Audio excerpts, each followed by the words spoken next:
حضرت محمد مصطفیٰ صلی اللہ تعالیٰ علیہ وآلہ وسلم نے اکیلا سونے سے کیوں منع کیا؟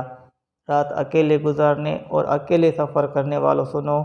حضرت عبداللہ رضی اللہ تعالیٰ عنہ سے روایت ہے کہ نبی کریم صلی اللہ تعالیٰ علیہ وآلہ وسلم نے فرمایا، کوئی عورت اپنے محرم رشتہ دار کے بغیر سفر نہ کرے اور کوئی شخص کسی عورت کے پاس اس وقت تک نہ جائے جب تک۔ بسم اللہ الرحمن الرحیم۔ السلام علیکم محترم ناظرین، آج کل ہر کوئی سنگل روم کی خواہش کرتا ہے، چاہے سفر میں باہر کسی ہوٹل میں رکنے کی بات کی جائے یا پھر گھروں میں رات کے سونے کی بات کی جائے۔ ہر کوئی اس بات پر خوش ہوتا ہے کہ اس کا اپنا الگ سا ایک کمرہ ہو۔ رات اکیلے گزارنے اور اکیلے سفر کرنے کے بارے میں ہم آپ کو حضور اقدس صلی اللہ تعالیٰ علیہ وسلم کے فرمان بتانے جا رہے ہیں۔ ہم آپ کو اکیلے رات بسر کرنے کے بارے میں بھی بتائیں گے۔ اللہ تبارک و تعالیٰ نے قرآن مجید میں حضرت موسیٰ علیہ السلام، حضرت خضر علیہ السلام اور حضرت ذوالقرنین علیہ السلام کے سفروں کا ذکر فرمایا۔ یاد رہے کہ سفر کے دوران انسان کو جہاں بہت کچھ سیکھنے کا موقع ملتا ہے، وہیں پر اس کو مختلف اتار چڑھاؤ کا سامنا بھی کرنا پڑتا ہے۔ حدیث پاک سے یہ بات معلوم ہوتی ہے کہ انسان کو بلا ضرورت سفر سے گریز کرنا چاہیے۔ بخاری شریف میں حضرت ابو ہریرہ رضی اللہ تعالیٰ عنہ سے روایت ہے کہ نبی کریم صلی اللہ تعالیٰ علیہ وآلہ وسلم نے فرمایا، سفر عذاب کا ایک ٹکڑا ہے، آدمی کو کھانے پینے اور سونے ہر ایک چیز سے روک دیتا ہے، اس لیے جب کوئی اپنی ضرورت پوری کر چکے تو فوراً گھر واپس آ جائے۔ یہ عام مشاہدہ ہے کہ انسان جب دنیاوی امور کے انجام دہی کے لیے سفر کرتا ہے تو بالعموم اس طرح عبادت کے قابل نہیں رہتا جس طرح حالت اقامت میں کر رہا ہوتا ہے۔ لیکن نبی کریم صلی اللہ تعالیٰ علیہ وآلہ وسلم نے مسافر کو یہ بشارت سنائی کہ اس کو اقامت کے دوران کی جانے والی عبادت کا ثواب سفر میں بھی ملتا رہتا ہے، جیسا کہ بخاری شریف میں ہے۔ ابو موسیٰ اشعری رضی اللہ تعالیٰ عنہ سے روایت ہے، وہ کہا کرتے تھے کہ نبی کریم صلی اللہ تعالیٰ علیہ وآلہ وسلم نے فرمایا، جب بندہ بیمار ہوتا ہے یا سفر کرتا ہے تو اس کے لیے ان تمام عبادت کا ثواب لکھ دیا جاتا ہے جن اقامت یا صحت کے وقت یہ کیا کرتا تھا۔ اللہ تعالیٰ اپنے بندوں پر کس قدر مہربان ہے۔ اس طرح سے سفر میں اللہ تعالیٰ نے انسانوں پر عبادات میں کمی بھی کی ہے، چنانچہ سفر میں نماز کو قصر یعنی صرف فرض ادا کرنا سنت نبی صلی اللہ تعالیٰ علیہ وسلم ہے، اور اسی طرح مسافر کے لیے دوران سفر روزے رکھنا ضروری نہیں ہے، جیسے کہ صحیح بخاری میں حضرت حمزہ عمرو رضی اللہ تعالیٰ عنہ سے روایت ہے کہ نبی کریم صلی اللہ تعالیٰ علیہ وسلم سے عرض کی، میں سفر میں روزہ رکھوں، کیونکہ وہ روزے کثرت سے رکھا کرتے تھے۔ نبی کریم صلی اللہ تعالیٰ علیہ وآلہ وسلم نے فرمایا، اگر جی چاہے تو روزہ رکھ اور جی چاہے تو افطار کرنا۔ ناظرین، یہ تو تھی چند احکامات جو سفر کے بارے میں احادیث میں بیان ہوئے ہیں۔ آئیے اب آپ کو بتاتے ہیں کہ اکیلے سفر کرنا کیسا ہے۔ عام مشاہدہ ہے کہ اکثر لوگ سفر پر اکیلے روانہ ہو جاتے ہیں۔ انسان کو زیادہ تر کوشش کرنی چاہیے کہ سفر میں اس کے ساتھ کوئی نہ کوئی ساتھی موجود ہو، اور اس کو اکیلے سفر کرنے سے کہاں تک ممکن ہو گریز کرنا چاہیے، کیونکہ اس بارے میں صحیح بخاری میں عبداللہ بن عمر رضی اللہ تعالیٰ عنہ سے روایت ہے کہ نبی کریم صلی اللہ تعالیٰ علیہ وسلم نے فرمایا، جتنا میں جانتا ہوں اگر لوگوں کو بھی اکیلے سفر کی برائیوں کے متعلق اتنا علم ہو تو کوئی سوار رات کو اکیلے سفر نہ کرتا۔ ناظرین، اب خود ہی اندازہ لگا لیں کہ رات کا سفر کس حد تک خطرناک ہو سکتا ہے۔ حضور اقدس صلی اللہ علیہ وسلم نے کن الفاظ میں انسانوں کو رات کے سفر سے منع فرمایا ہے، اسی لیے ضروری ہے کہ رات کے سفر سے اجتناب کیا جائے، خاص طور پر رات کو اکیلے سفر نہ کیا جائے۔ یہ بات تو عام ہے جس میں مرد اور عورت دونوں شامل ہیں، لیکن صرف عورتوں کی بات کی جائے تو ان کے لیے خاص طور پر تاکید ملتی ہے۔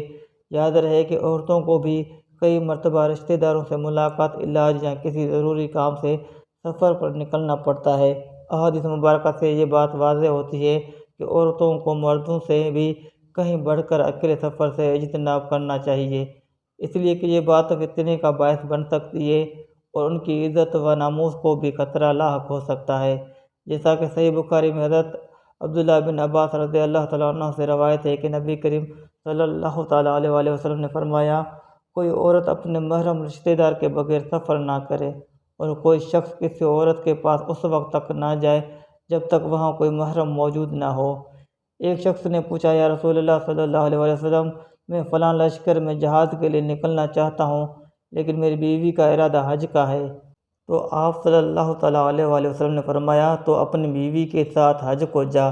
یہاں پر خواتین کو غور کرنے کی ضرورت ہے جو کہ بلا جھجک کسی بھی کام سے گھر سے باہر چلی جاتی ہیں اور محرم ساتھ نہیں ہوتا۔ اس لیے عورتوں کو خاص طور پر اس بات کا اہتمام کرنا چاہیے۔ رات کی بات تو بہت دور، عورت کو دن میں بھی اکیلے سفر کرنے کی اجازت نہیں ہے۔ ناظرین، سفر کے حوالے سے چند مزید احکامات پر بھی بات کریں گے، لیکن اس سے پہلے آپ کو اکیلے رات بسر کرنے کے بارے میں بتاتے ہیں۔ اس حوالے سے عبداللہ بن عمر رضی اللہ تعالیٰ عنہ سے روایت ہے کہ نبی کریم صلی اللہ علیہ وآلہ وسلم نے تنہا رہنے سے منع فرمایا، یعنی نہ تو آدمی رات تنہا بسر کرے اور نہ تنہا سفر کرے۔ علامہ البانی رحمۃ اللہ علیہ نے اس حدیث کو بخاری کی شرط پر صحیح کہا ہے۔ اس حدیث میں رات اکیلے گزارنے کا واضح ممانعت فرمائی گئی ہے، لیکن اس کے باوجود ہم میں سے اکثر لوگ، خاص طور پر نوجوان، اس بات پر اصرار کرتے ہیں کہ ان کا اپنا کمرہ ہو جہاں وہ اکیلے ہوں اور انہیں دن رات کی تنہائی میسر ہو۔ ناظرین، اہل علم نے رات اکیلے گزارنے کی ممانعت کی بہت سی حکمتیں بیان فرمائی ہیں، جن میں سے چند یہ ہے: تنہا نہ رہا جائے تاکہ شیطانی وسوسے سے محفوظ رہا جا سکے، کیونکہ انسان زیادہ تر تنہائی میں شیطانی وسوسے میں مبتلا ہو جاتا ہے۔ اسی طرح یہ بھی خدشہ ہو سکتا ہے کہ کوئی شخص تنہائی میں وحشت محسوس نہ کرے۔ یہ بھی ایک حکمت ہے کہ تنہائی میں کسی دشمن یا چور یا ناگہانی آفت سے محفوظ رہنا مشکل ہو سکتا ہے۔ تنہائی میں کسی بھی اچانک مصیبت، بیماری وغیرہ کی صورت میں کوئی نہ ہو تو پریشانی ہو سکتی ہے۔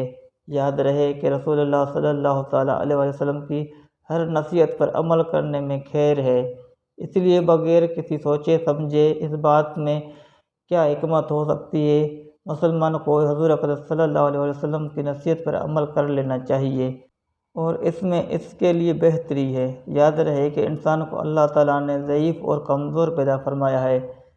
رات کا وقت ہو اور اس پر کوئی بھی قسم کی پریشانی آ جائے اور مدد کرنے والا کوئی نہ ہو تو آپ خود ہی سوچ لیں کہ اس انسان کی حالت کیا ہوگی۔ پچھلی رات ایک جگہ پر اکٹھے بسر کیا جائے، اسی میں خیر اور بہتری ہے۔ ناظرین کرام، ویسے تو یہ بات مشہور نہیں ہے کہ ایک اور ایک دو نہیں بلکہ 11 ہوتے ہیں۔ جب انسان کا کوئی ساتھی ہوتا ہے تو انسان کے لیے ایک سہارا ہو جاتا ہے۔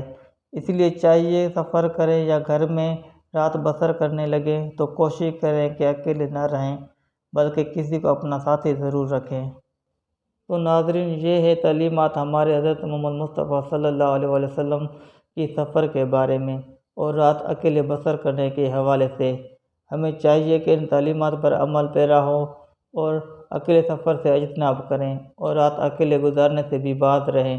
اللہ تعالیٰ سے دعا ہے کہ اللہ ہمیں سفر اور حضرت محمد مصطفیٰ صلی اللہ علیہ وسلم کی سیرت اور تعلیمات کو مد نظر رکھنے کی توفیق عطا فرمائے، اور اللہ سے یہ بھی دعا ہے کہ اللہ تعالیٰ ہمیں دین کی سمجھ نصیب فرمائے، آمین۔ ناظرین، کمنٹ باکس میں اللہ تعالیٰ کے 99 ناموں میں سے ایک نام ضرور ٹائپ کریں۔